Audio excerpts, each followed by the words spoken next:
Hola, qué gusto volver a saludarlos en esta sesión del ciclo de conferencias Tapatío Conoce tu Historia. Es un gusto saludarlos y continuar en este interesante ciclo y contar con su amable presencia. Por este medio, porque continuamos con la pandemia, pero parece que ya nos vamos acostumbrando.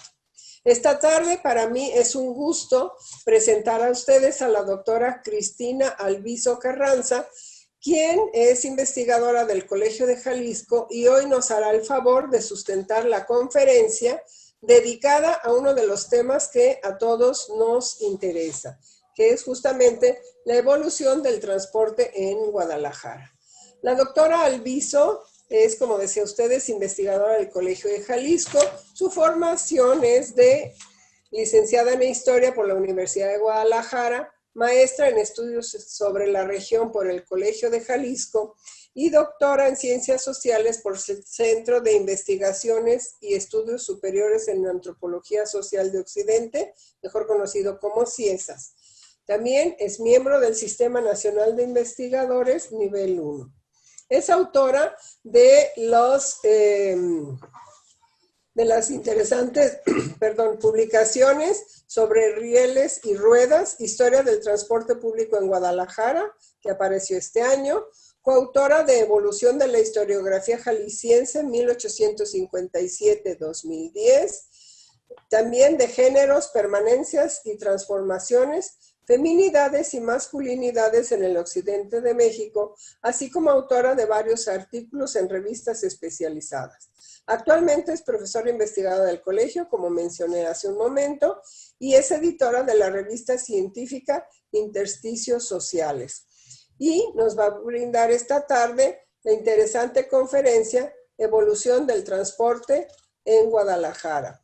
Yo voy a ceder el uso de la voz a la doctora Cristina Alviso, quien amablemente ha aceptado dar respuesta a sus preguntas al término de la conferencia, las cuales pueden plantear por esta sección del chat o de preguntas y respuestas. Y sin más trámite, cedo el uso de la voz a la doctora Cristina Alviso, agradeciéndole su buena disposición para participar en este ciclo y a todo el auditorio su amable presencia. Muchas gracias. Muchas gracias, doctora. Le agradezco la invitación. Agradezco al Colegio de Jalisco, al Ayuntamiento de Guadalajara por llevar a cabo este tipo de eventos que, bueno, tienen la finalidad de conocer un poquito más de la historia de Guadalajara. Cuando la doctora me invitó y me dijo pues, que se iba a grabar la presentación, en un momento dado pensé que en realidad lo más seguro es que ya nos iba a tocar, o por lo menos a mí ya me iba a tocar hacerlo de manera presencial, y pues vemos que la cuestión de la pandemia continúa, entonces lo seguimos haciendo en línea, de lejos, y por lo mismo les agradezco mucho a los que se conectaron para escucharme. Aquí yo les voy a presentar, no sé si me confirman si se ve la presentación. La presentación, como dijo la doctora Angélica Peregrina, yo voy a hablar sobre la evolución del transporte en Guadalajara, que es en lo que he estado estudiando recientemente, y lo voy a dejar un poco en la parte histórica y lo actual lo voy a hablar de una manera más somera, siguiendo la idea de las charlas que se han llevado a cabo, que tienen más que ver con la historia. Yo parto de una pregunta, porque me gustó mucho cómo la doctora Angélica Peregrina nos hizo en su ponencia de cómo se quitaban la sed los tapatíos. Yo parto de esa pregunta, ¿cómo transitaban por la ciudad los tapatíos? Es decir, ¿cómo se movían por la ciudad? ¿Qué medios utilizaban? Bueno, aquí pongo unas imágenes, no todas son de Guadalajara, porque no todas las encontré de Guadalajara, pero son ejemplos del tipo de transportes que había. En un inicio, el transporte que había, pues era más que nada un transporte movido por la fuerza de los animales, les llamaban de sangre, y pues eran carros movidos por mulas o por caballos. Las familias adineradas eran las que solían tener ese tipo de vehículos, y también aquí en Guadalajara pues había los de alquiler, pero también eran un servicio un poco caro. La gente de bajos recursos, por ejemplo, la gente que venía de Tlaquepaque a vender sus artesanías, se trasladaban muchas veces en mulas o caminando. Igual también hay que considerar que las distancias de antes en la ciudad de Guadalajara no eran tan grandes como ahora, pero pues sí, para ir a Zapopan o Tlaquepaque les quedaba, tenían que usar algún tipo de estos medios de transporte. Este es uno de los tipos de carruajes que había, que eran movidos por animales. Y yo aquí les pongo nada más una imagen somera para que nos demos una idea. Digo, aquí dice siglo XIX, pero yo creo que va a ser lo correcto sería siglo XX, de lo que tardaba una persona en trasladarse de Guadalajara a Chapala. Entonces, en algún medio de transporte movido por animales, dice que hacían 48 horas, ya en los carros hacían 12 horas, 5 horas, y pues llegan a decir aquí que ya se hacen 30 minutos, lo cual pues sabemos que ya implican otras cosas como es el tráfico que hay en la ciudad que no permiten llegar en ese tiempo, pero igual si nos quedamos en los dos primeros es darnos una idea de cómo el transporte movido por animales, bueno, se hacían 48 horas para llegar a Chapala. En 1874 es cuando surge la idea de introducir a Guadalajara el servicio de tranvías. En esa época era el tranvía de mulas, aquí en Guadalajara se le conoció el tranvía de mulitas, y como ustedes ven, pues eran los carros en los que, bueno, sí cabían hasta 30 personas y eran movidos por animales de carga, en este caso las mulas. El tranvía de mulas, a veces tenemos mucho una idea un tanto de añoranza de que era un mejor servicio, pero en su momento también hubo muchas críticas, porque para este tipo de tranvías también se tumbaron árboles y como hay mucho ahora a la fecha, pues la gente se quejaba del maltrato que les daban a las mulas. Sin embargo, en el reglamento de las compañías de tranvías se especificaba muy claramente que el tranviario tenía que darle buen trato al animal, tenía que alimentarlo, tenía que bañarlo y no tenía que maltratarlo. Muchas veces decían que el tranvía iba haciendo su recorrido, las mulas simplemente se paraban, ya no querían caminar, y el tranviario no tenía, o el conductor no tenía el permiso de golpearlas. La mula se tenía que levantar, cuando se levantaba continuaba en el trayecto. Así era como los tapatíos se trasladaban en la ciudad. También tiene mucho, como digo, que ver con el humor de las mulas. Para 1905, cuando los tranvías fueron creciendo, empezaron con unas rutas, fueron varias compañías que se fueron fusionando. Esto es algo que ha estudiado el doctor Sergio Valerio. En 1905 hicieron el edificio de San Fernando, que ahí es donde estaban los patios de los tranvías y estaba el edificio que era como el edificio administrativo del sistema de tranvías. Para 1907 se va a dar un cambio muy importante en los transportes porque surge el tranvía eléctrico. Van a ser tranvías más modernos, tranvías, bueno, que ya son movidos por la electricidad, tienen mayor capacidad y se sitúa Guadalajara como una de las ciudades más modernas, equiparada con las ciudades de Europa. En México, los tranvías eléctricos en la Ciudad de México empezaron en 1900, aquí llegan en 1907. Esta es una foto, bueno, que la reseña dicen que es foto de la inauguración en la que estuvo el gobernador Miguel Ahumada y los empresarios y principales miembros de la élite tapatía que acudieron a la inauguración. Para 1909 también se da una especie de segunda inauguración del tranvía porque, bueno, de las compañías que les decía que se fusionan, ya nació la compañía hidroeléctrica y regadora del Chapala, que va a ser de las más conocidas, y esta compañía compró nuevos tranvías, o sea, trajo tranvías más modernos, cada vez, este es de 2 pisos, por ejemplo, compró nuevos tranvías, ampliaron un poco las líneas que había, entonces se da una especie de segunda inauguración.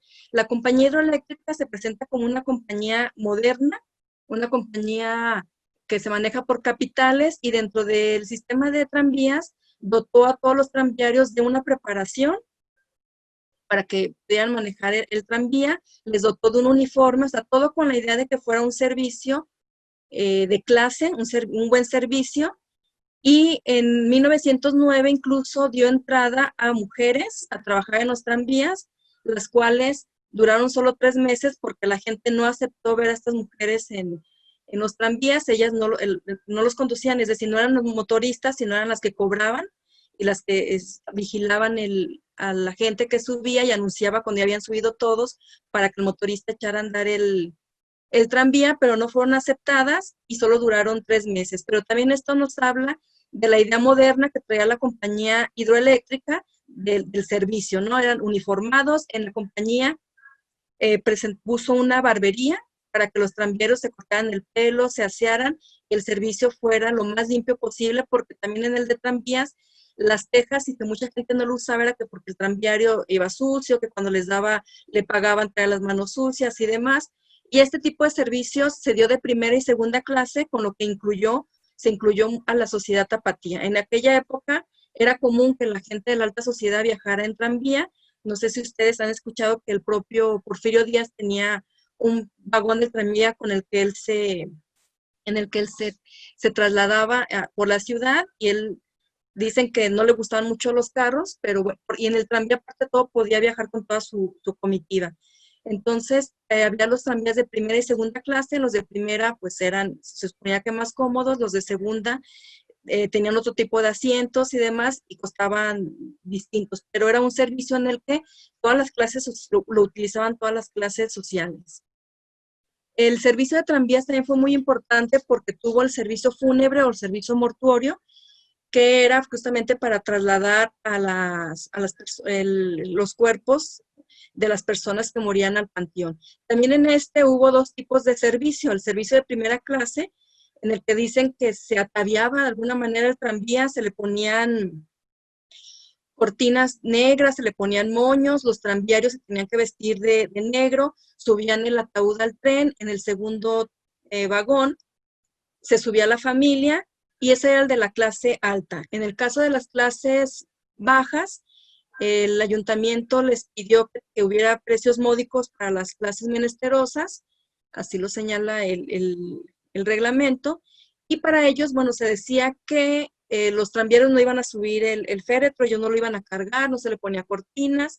A veces eran tranvías que eran nada más la base, eran destapados, ahí llevaban el cajón, y los dolientes seguían el tranvía o en dado caso iban en otro vagón, pero de segunda clase.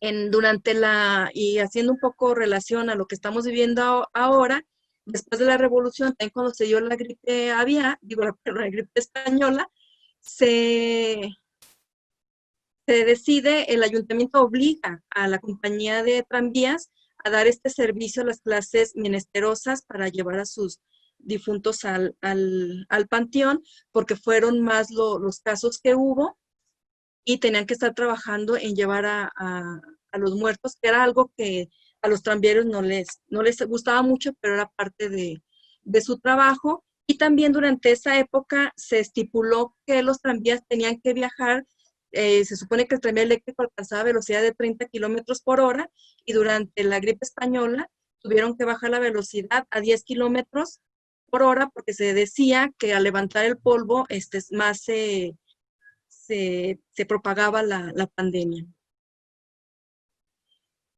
Aquí, bueno, yo les pongo un cuadro de los circuitos y la longitud que había en la compañía hidroeléctrica de Chapala. Eran los que habían, algunos crecieron, otros se hicieron circuitos, pero básicamente, algunos los dividieron en algún momento, pero básicamente era la estructura que tenía las rutas y circuitos del tranvía. En 1910, que lo van a mantener, ese fue uno de los problemas que tuvo los tranvías.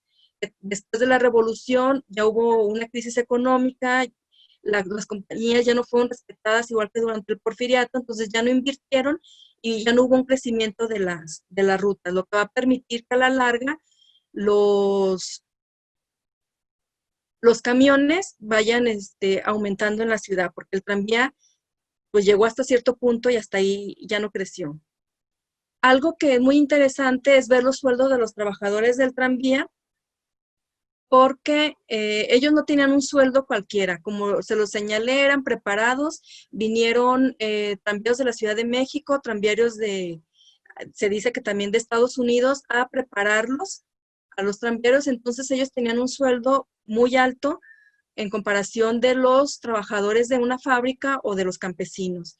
Aquí vemos que un inspector podía ganar 85 pesos al mes, los motoristas entre 55 y 60.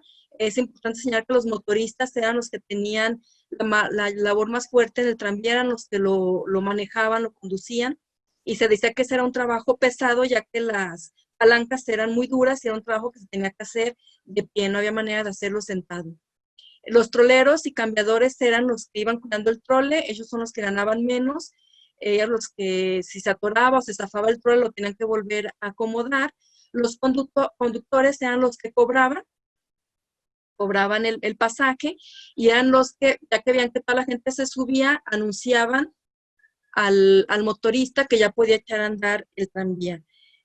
Y los supernumerarios, bueno, estos eran trabajadores que no tenían derechos, que entraban a trabajar si faltaba algún otro, entonces ya ellos entraban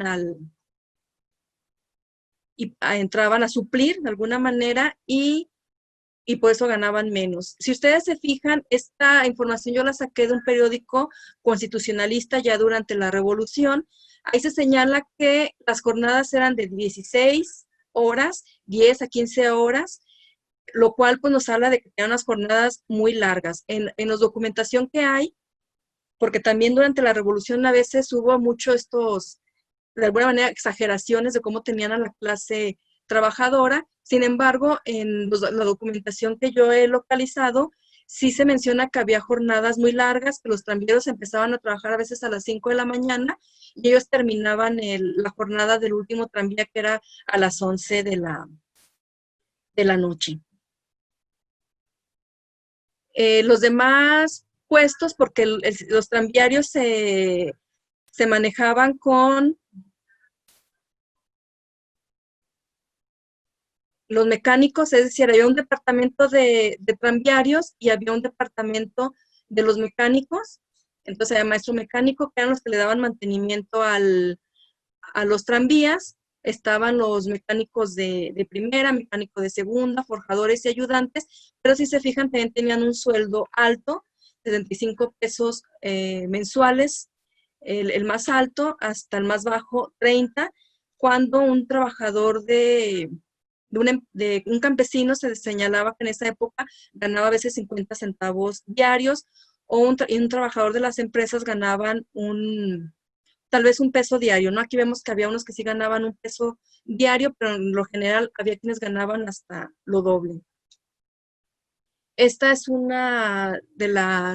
mapa de las líneas de tranvía de 1888.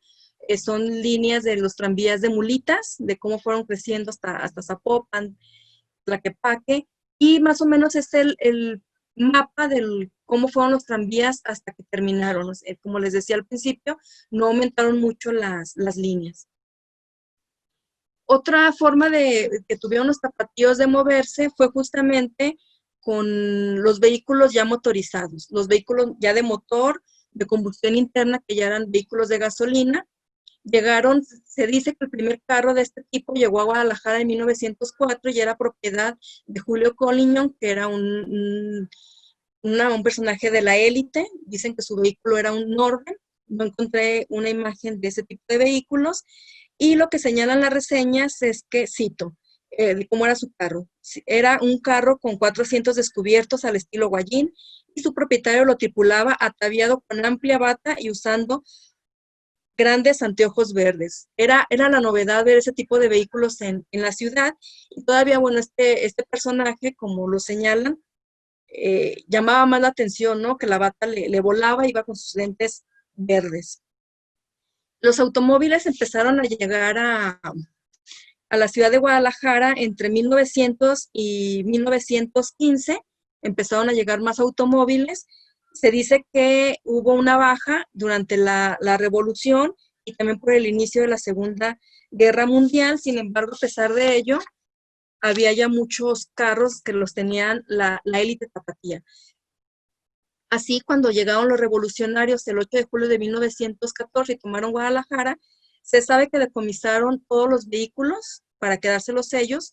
y usarlos mientras estaban aquí, de la élite, del arzobispo Orozco y Jiménez, y también decomisaron los carros que tenía la compañía hidroeléctrica de Chapala, que usaba de su gerente, pero también tenía estos carros que usaba como flotillas para estar revisando las instalaciones de la luz eléctrica, y también cuando había un accidente de tranvía se trasladaban en estos carros para apoyar.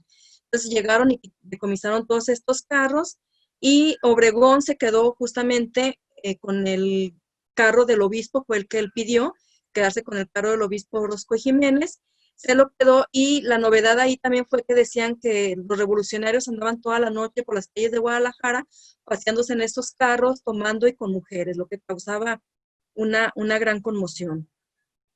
Para 1916 aumentaron aún más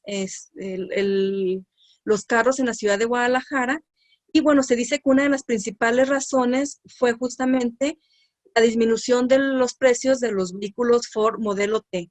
Este vehículo fue hecho por Henry Ford. Él tenía la idea de hacer un carro, que él lo manejaba, un carro para las grandes multitudes, que fuera un carro sencillo, que fuera un carro fácil de manejar, y que fuera un carro que no se gastara mucho en composturas. La novedad que tuvo él para hacer estos carros y tuvieran tanto éxito fue que también los empezó a producir en masa, y por tanto empezaron a llegar rápidamente a México. Se dice que los carros Ford, cuando se empezaron a hacer en 1908, costaban $850, y para 1906 su costo ya era de $360, ¿no? Del grado de popularización que tuvo y de la cantidad que él vendió al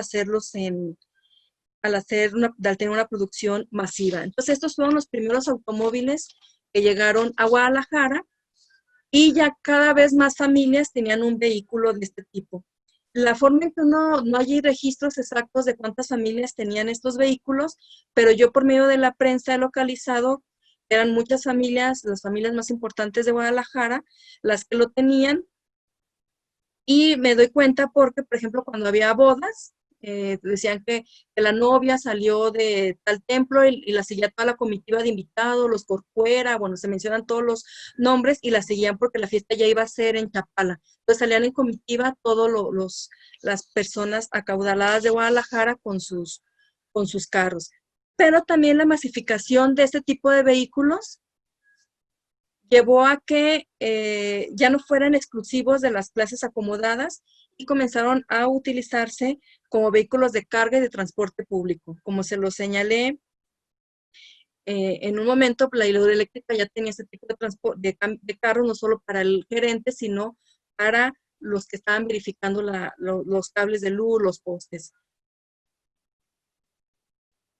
Y bueno, regreso un poquito. El primer intento de introducir el transporte público en Guadalajara a base de camiones fue con los hermanos Vizcaíno. Ellos eran empresarios, tenían una fábrica cervecera, y ellos son los primeros en intentar meter un tipo de camión motorizado para el servicio público, que era un modelo más o menos como el que presenta una foto, que en esa época eran los que habían, los Mercedes, y cabían entre 14 y 15 personas. Ellos piden el permiso, el ayuntamiento se los da, y señalaban que porque, bueno, Guadalajara ahora sí ya iba a estar a la altura de capitales de Europa y Estados Unidos con este tipo de servicio. El servicio de los hermanos Vizcaíno duró poco, porque como yo les señalaba, ellos meten estos camiones como lo más moderno. Sin embargo, un año después llegan los tranvías eléctricos, y le ganan otra vez, pues, ganan la competencia, ¿no? Ellos, el servicio más utilizado fue el de tranvías y el que más prosperó, y los camiones, o el camión, porque señalan que era un camión, de los hermanos Vizcaínos, pues se pierde, ya no aparece en la documentación, entonces no tuvo éxito. Como yo les decía, los vehículos Ford ya no son utilizados solo para el transporte de las familias acaudaladas, sino que los empiezan a adecuar y los hacen para el transporte público. Estas son algunas de las formas en que los adecuaban. Si ustedes se fijan, son carros pues pequeños, en el que los adecuaban con unas bases de madera para poner a la gente. Las bancas también eran de madera, y las puertas eran pequeñas, y era muy difícil subir a ellos, y como ven, pues la gente iba colgada y demás, porque era la forma en que estos primeros empresarios empezaron a adecuar estos camiones para el servicio público. Las rutas que ellos tenían eran muy semejantes a las del tranvía, entonces en realidad eran una especie de suplemento del tranvía, pero no eran cómodos. También en esa época se empezó a debatir qué tan adecuado era que las mujeres utilizaban este tipo de camiones, porque en el tranvía iban más cómodas, no iban pegadas a la gente, y en este tipo de carros pues iban todos amontonados, era difícil de subir, y si ustedes se fijan en la imagen de abajo, incluso el chofer va sentado en la misma banca que van los pasajeros. Y bueno, se señala que había pisotones y de todo, entonces la gente prefería el tranvía, pero pues también había este otro servicio para cuando no alcanzaban el tranvía o lo que fuera, o que necesitaban trasladarse de urgencia, entonces había este tipo de camiones. Estas imágenes son de la Ciudad de México, como les señalé, para la ciudad de Guadalajara encontré descripciones de este tipo de camiones, pero no imágenes.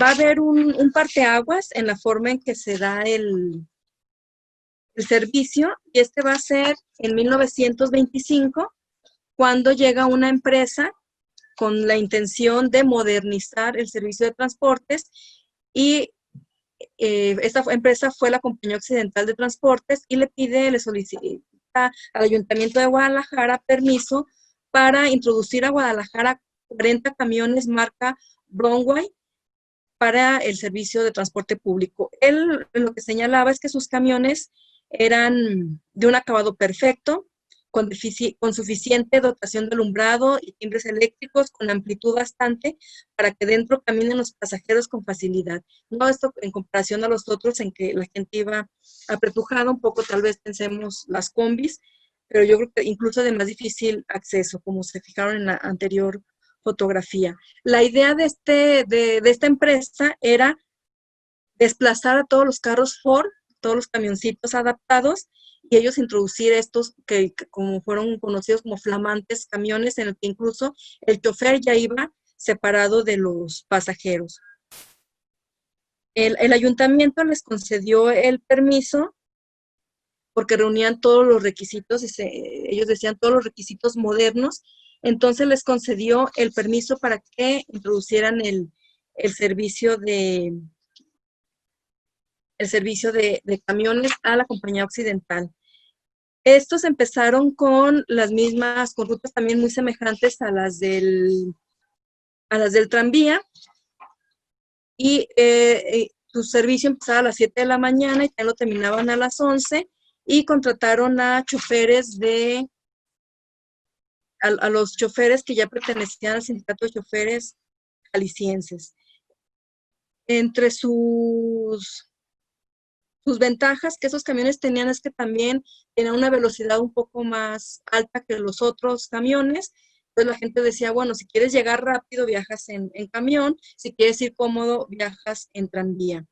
Para 1926 se dice que en la ciudad de Guadalajara había en circulación 59 camiones Ford, los Fortinos les decían, y 20 de los nuevos camiones de la Compañía Occidental de Transporte. La inauguración de estos camiones modernos fue el 13 de junio, y es importante señalar que, bueno, se presumió que eran modernos, que la gente podía caminar en ellos, que tenían luces. Sin embargo, para diciembre de ese año, de 1926, estos camiones, ya la prensa señalaba que los camiones estaban totalmente deteriorados, que ya no tenían luces, que los focos que tenían afuera parecían como ojos que les colgaban porque ya no estaban en su lugar. Entonces empezó a haber muchas quejas del servicio, pero bueno, así siguieron, porque también hemos notado y sabemos que es una especie de práctica muy común, que el que explota un camión, pues lo explota, pero no le da mucho mantenimiento.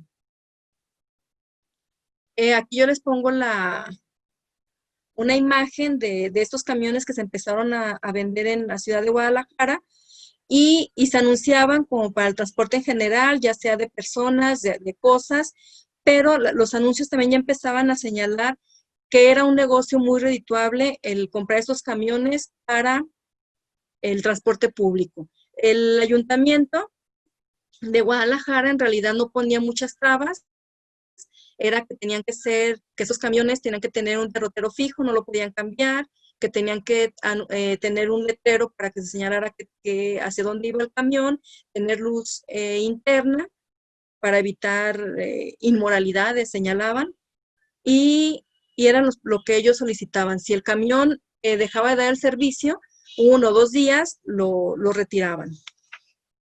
Es interesante también ver, por ejemplo, cómo estos primeros camiones, cuando ellos solicitaban el permiso al Ayuntamiento de Guadalajara, especificaban que querían dar el servicio de 9 a 4 y de 6 a 10. Entonces el ayuntamiento no permitía esos tipos de permisos, pero también esto nos explica que, bueno, era un empresario que compraba su camión, muchas de las veces él lo compraba y él mismo era el chofer, entonces por eso quería su tiempo para comer, pero el ayuntamiento no lo permitía, tenía que tener un horario continuo. Y por eso estos carros eran muy regulares, la gente se quejaba de que a veces pasaban y a veces no pasaban. De aquí me gustaría hablar del mal servicio, que es algo que ha caracterizado mucho al transporte público y que lo sigue caracterizando hasta la fecha. Entonces, el servicio de camiones fue un servicio que la gente desde un inicio lo catalogó como un mal servicio. Camiones decían que estaban sucios, era de difícil acceso, la gente iba amontonada, la gente iba colgada.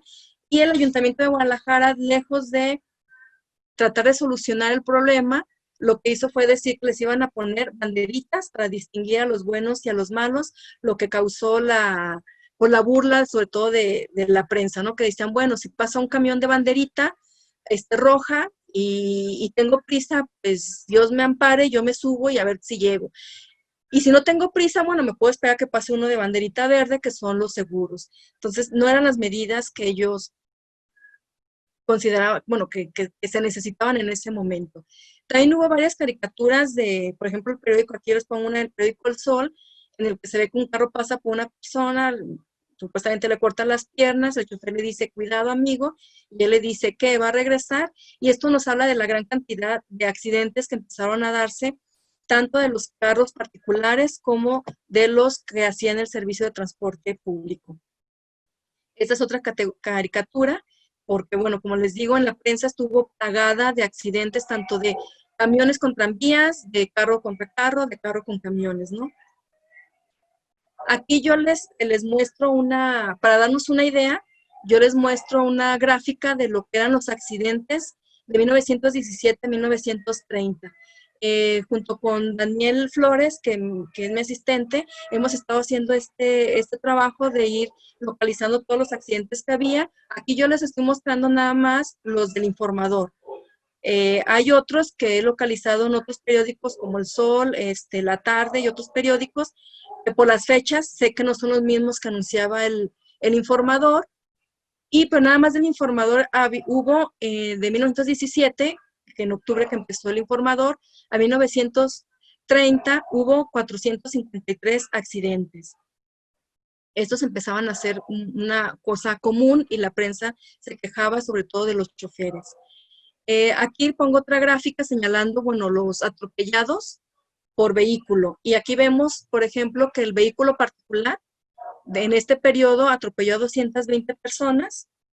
Las bicicletas, bueno, que Guadalajara por algo se le consideró la ciudad bicicletera, porque había una gran cantidad de bicicletas en esta ciudad, la gente solía moverse en bicicleta y era algo también muy respetado, y las bicicletas atropellaron a 24 personas.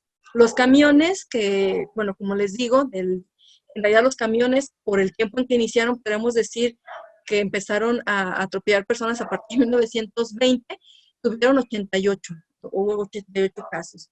Carruajes fueron 27, ferrocarril fueron 13, pero igual hay que señalar que en el caso del ferrocarril, pues era muy común que todos los accidentes que se señalan es gente que se la aventaba al ferrocarril o personas que vendían cerca del ferrocarril y se les descuidaba el niño y se arrimaban, o personas mayores que intentaban cruzar las vías a pesar de que se acercaba el ferrocarril. Hubo 5 casos de motocicletas que también ya empezaban a ser muy comunes, 67 y 67 de tranvías. A pesar de que el tranvía durante mucho tiempo, y que también fue una cuestión política, porque había la intención de quitarlos de la ciudad, y que quedaran a los camiones, se decía que eran los que más atropellaban personas, pero aquí vemos que los que más atropellaron más personas a los camiones. Y el tranvía también hubo muchos casos de personas que se les aventaban a los tranvías, que mucha gente decía, no, es que se quiso suicidar porque fue muy claro que se aventó. Había personas que mosqueaban el tranvía, se subían por la parte de atrás, a veces para no pagar pasaje, pero se soltaban, se caían y caían debajo del tranvía y eran atropellados. Y bueno, también hubo muchos casos de que se señalaba que el tranvía, apenas había una persona puesto un pie para bajar, arrancaba y pues la tumbaba y la atropellaba.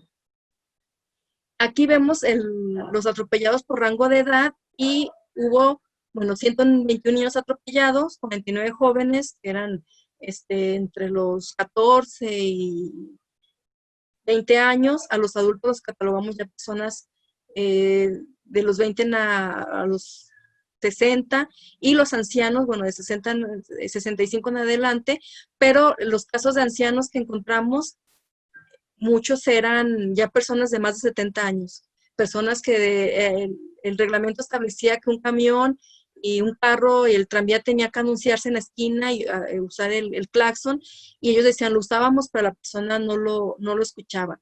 En el rango de adultos se encontró también muchos que eran borrachitos, ¿no? Que andaban en la calle y se le atravesaban tanto a los carros como a los tranvías. Se da para 1927, también se va a dar un cambio importante, y eso todo tiene que ver con cómo va surgiendo la competencia camionera, que también esa competencia es una de las principales causas de los accidentes, por ganarse el pasaje. En 1927 surge la Cooperativa de Camioneros Jaliscienses. Esta cooperativa surge de que se separaron de la Occidental de Transporte algunos propietarios y fundan su propia cooperativa, señalando que la Occidental de Transporte no les permitía un crecimiento. En 1928 también es muy importante porque la Compañía Occidental de Transportes compró los tranvías, lo que señalaban que había comprado los tranvías señalaron que esto no era más que una artimaña, que bueno, los documentos sí está documentado, de que en realidad la Compañía Eléctrica de Chapala se une con la Compañía Occidental y unen capitales y deciden que la compañía eléctrica se va a encargar de todo lo que es la luz, el alumbrado y la luz eléctrica en las casas, y que la compañía occidental se iba a quedar con los tranvías. Esto también fue visto por los tranviarios, que eran un sindicato muy combativo, como una forma de separar a los sindicatos de empleados de la compañía con lo de los sindicatos, y que tuvieran menos peso sus demandas, porque cuando ellos se iban a huelgas, toda la compañía se iba a huelga, entonces la gente se quedaba sin luz y se quedaba sin servicios. Ahora, al separarlos, pues la compañía eléctrica, los trabajadores ya no tendrían por qué apoyar sus huelgas, entonces lo único que iban a hacer era lograr parar el tráfico de tranvías, pero ya no dejar a la ciudad sin luz. Para ellos esto fue una artimaña para irlos debilitando, y sobre todo porque la compañía occidental, al tener los tranvías, el principal plan de esta compañía era sustituir poco a poco tranvías por camiones, y lo fue haciendo, y fueron cerrando circuitos de tranvías y los sustituían por circuitos de camiones, en los que no siempre contrataban a los tranvías como choferes, más bien contrataban a trabajadores del sindicato de choferes y mecánicos jaliscienses. Estos años también son muy importantes porque la Unión de Choferes Jaliscienses, la Unión de Cobradores de Ómnibus y Camiones, y la Unión de Choferes y Mecánicos Jaliscienses deciden unirse y forman el SUTAC, Sindicato Único de Trabajadores Automovilistas de Jalisco, y este sindicato, al final, son tantas las demandas que tienen tanto con la Compañía Occidental como con la Cooperativa de Camioneros Jaliscienses, que cuando estas empresas llegan a la quiebra, y lo que hacen es entregarles a este sindicato sus camiones, sus oficinas, incluso señalan máquinas de escribir, se quedan prácticamente con todos los trabajadores camioneros del SUTAC, y ellos de esta manera forman otras cooperativas y terminan fundando la Alianza de Camioneros de Jalisco. Pero bueno, estos choferes no es que tuvieran los medios de trabajo, que ellos fueran los dueños de los camiones, sino que los obtienen por medio de lo que estas dos empresas les debían, y al quebrar les entregan todo el capital, y que era pues más que nada los los camiones, y así ellos se convierten en propietarios, más los que ya había. Sí, en 1930, como les señalaba, surge la Alianza de Camioneros de Jalisco. Esta se aglutina a las cooperativas que había, la Moderna Occidente, Oblatos Colonias, Mexicalcingo Mezquitán, Centro Colonias, Centro Perla, Guadalajara Tlaquepaque, Guadalajara Barranca de Oblatos. Así fundan la Alianza de Camioneros. En la Alianza de Camioneros el resultado de alguna manera es una misma cosa, los líderes de uno están en el otro, y después los choferes empiezan a quejar de decir, bueno, empezamos todos como trabajadores, era una cooperativa, de alguna manera la Alianza de Camioneros se presenta como cooperativa, aunque no lo era, pero de inmediato cuando logran tener todos los camiones, pues se vuelven a dividir entre los patrones y los trabajadores. Y tuvieron prácticas muchas veces muy violentas para controlar a todo el gremio, y entre sus líderes, aquí es donde surge uno de sus principales líderes, que es Eleodoro Hernández Loza. Pasando a, bueno, en el momento en que los camioneros, la Alianza de Camioneros surge, empiezan a hacer alianzas con el gobierno y por tanto empiezan a tener más permisos, empiezan a controlar más el servicio, y se da una lucha entre tranvías y camiones. Aquí yo encontré bueno, se hizo una encuesta de lo que era qué servicio era mejor. Esta encuesta decía camiones o tranvías, esta es la cuestión. Y bueno, aquí como ustedes pueden ver, mucha gente prefiere el tranvía, y decía porque no hay apreturas, porque hay más comodidad, porque son más seguros en caso de un choque. Los choques que se describen dicen que el tranvía y el camión chocaron, y que el tranvía pues prácticamente aventó al camión cuadra y media de donde fue el choque, para que nos imaginemos la fuerza, porque el tranvía pues estaba hecho de fierro, ¿no? Era una maquinaria más pesada que estos camiones, y pues más incluso que los Ford que todavía circulaban. Hubo un político, bueno, porque también aquí vemos esta cuestión de que ya los políticos trabajaban mucho para quitar a los tranvías de la ciudad, decían que afeaba la ciudad, que no la permitía modernizarse, que lo que había ahorita era, pues, querían repavimentar toda la ciudad y los tranvías estorbaban. Él en la encuesta, pues él dijo que él prefería el camión, y que su camión favorito era la Moderna Occidente, porque tenía coches que parecían Pullman, ¿no? Es una forma en que él señalaba que eran mejor los camiones, pero también en esa entrevista él termina diciendo, si somos sinceros, yo prefiero mi carro. Entonces, lo ideal es que cada quien tenga su propio vehículo, pero pues también nos habla de una posición en la que él estaba. La encuesta termina señalando que era mejor el tranvía que el camión, era mejor servicio, más cómodo, más seguro, más limpio, con horarios más establecidos, con más seguridades, señalaban ellos, pero que el camión pues habría que tomarlo cuando había prisa. Y sobre todo, pues había gente que el tranvía ya no llegaba a ciertas colonias que se estaban formando en esa época y no les quedaba de otra más que usar el camión. Aquí les pongo otro extracto de lo que era una entrevista de la encuesta sobre qué preferían, si camión o tranvía, y este señor dice pues, que él prefería el tranvía porque los camiones eran una calamidad, estaban muchos de ellos poco aseados, los conductores apenas subías un pie y ya arrancaba, entonces que era una verdadera poner en peligro tu vida usar ese tipo de camiones. Así llega al fin la cooperativa de tranvías de Guadalajara, no puede con la competencia de la Alianza de Camioneros, no la logra, y al final el gobierno se queda con la empresa, después se las entrega para que formen una cooperativa. La cooperativa no progresa debido a que hubo en principio malos manejos, a que la competencia de los camiones fue muy desleal, y a que sobre todo lo que se decía es que los tranviarios no supieron manejar el negocio, o sea, también ellos no tenían la preparación de tener el negocio, de ser ellos los que dirigieran a los tranvías, y era muy caro, la verdad, en esa época se señala que ya era muy caro arreglar un tranvía, les salía incluso más barato comprar un camión.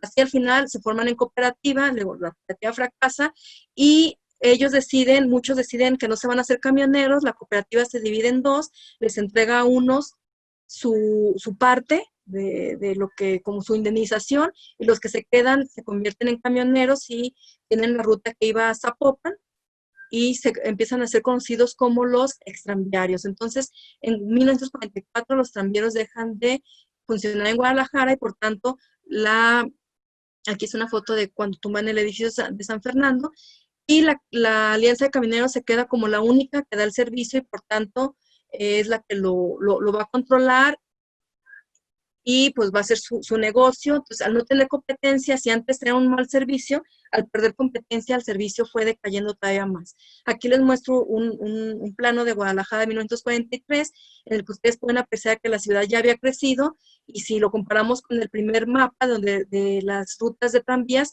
pues definitivamente al no crecer ya no era suficiente el tranvía para cubrir las necesidades de trasladar de los tapatíos.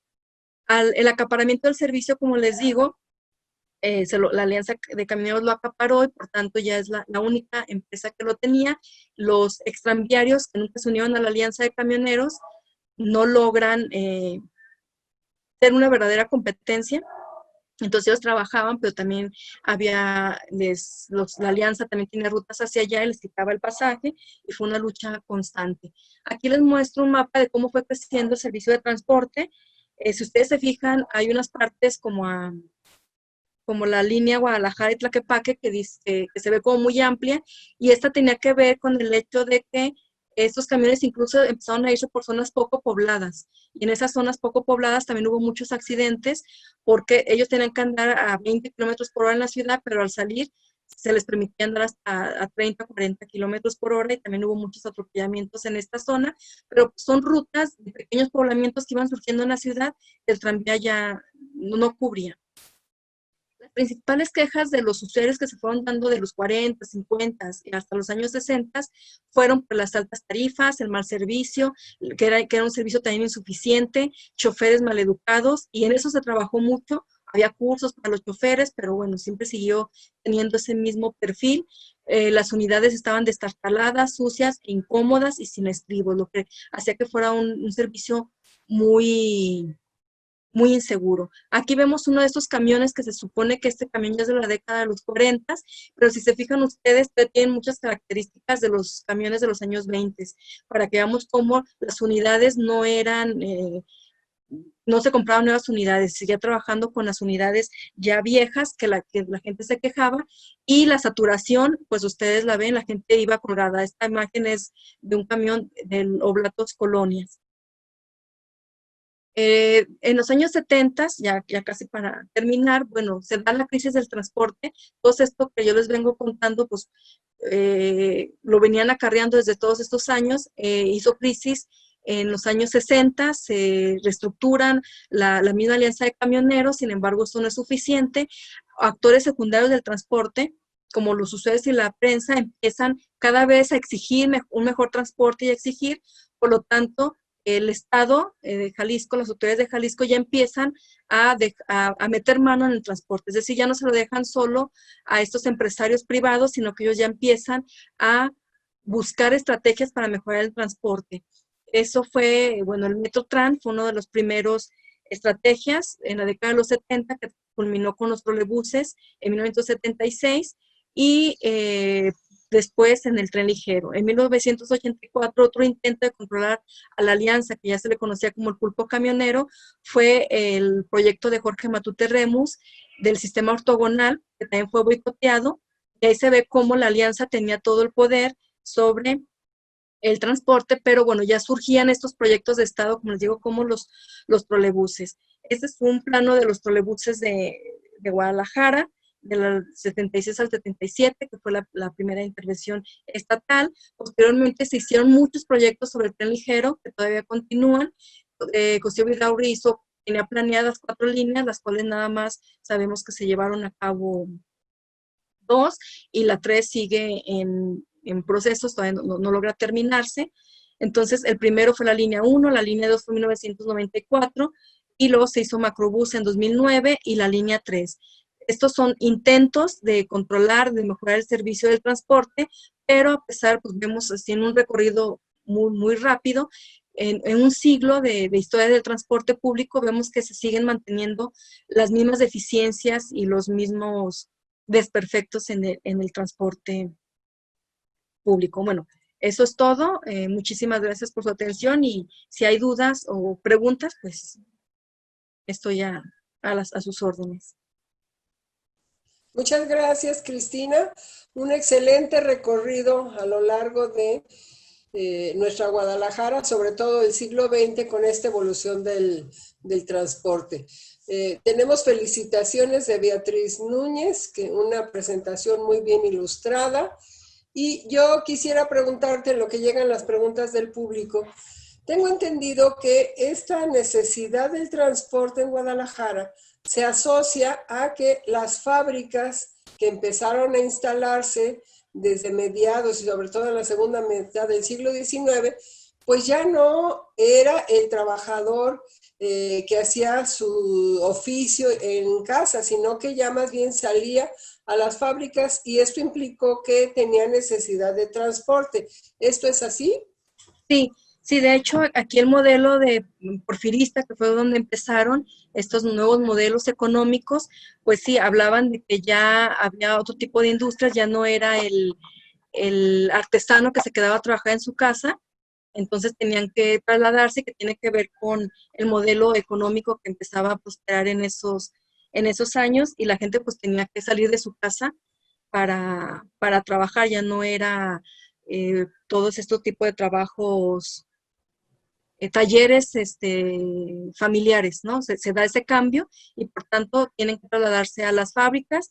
Las fábricas de Atemajac, ellos tuvieron también su tranvía, fueron los primeros tranvías que iban para allá, pero acá en Guadalajara pues también empezaron a surgir muchas tiendas, muchas dependencias y la gente tenía la necesidad de trasladarse. Hubo una fábrica de galletas dentro de la ciudad, hubo una única fábrica de hilados dentro de la ciudad, las demás estaban fuera, entonces había la necesidad de trasladarse a esos lugares.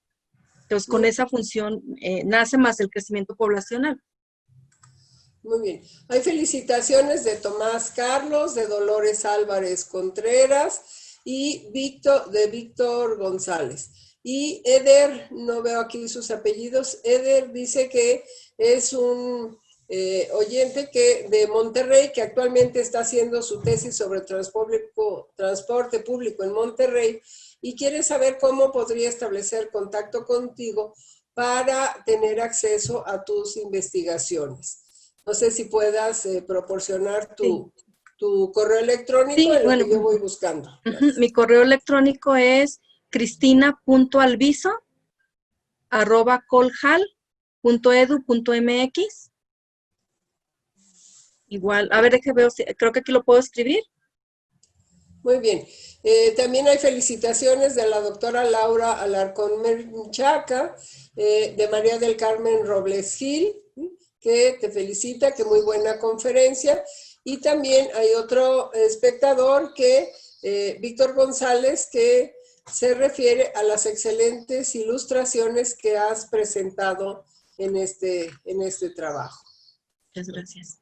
Sí. Aquí ya apareció tu correo electrónico para que lo tenga esta persona de Monterrey. Jorge Aguirre, felicidades por tanta información que sí da a conocer Guadalajara. Y una pregunta más que hay por aquí de María de Los Ángeles Partida Flores, que una charla muy amena y que si sabes de qué color estaban pintados los camiones que viajaban a Zapopan. Según yo, los que viajaban a Zapopan eran los rojos.